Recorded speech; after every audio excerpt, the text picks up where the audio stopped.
ఉదయాన్నే లేచిన తర్వాత మొదటి సమయాన్ని ఎవరికి ఇవ్వడం? దేవునికి ఇవ్వడం.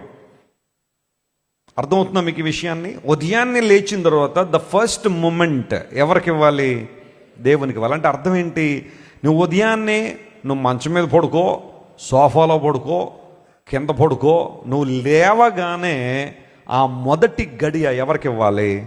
దేవునికి ఇవ్వాలి. That means you have to Neel down in the presence of God and thank him for his protection all the night.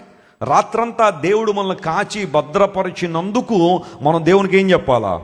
కృతజ్ఞతలు చెప్పాలి. కృతజ్ఞతాస్తుతులు దేవునికి ఇవ్వాలి. ఆ మొదటి సమయాన్ని ప్రభువుకి ఇవ్వాలి. ఎందుకోసం తెలుసా? గత రాత్రిలో గతించిపోయిన వారు ఎంతమంది ఉండొచ్చు? చాలామంది ఉండొచ్చు.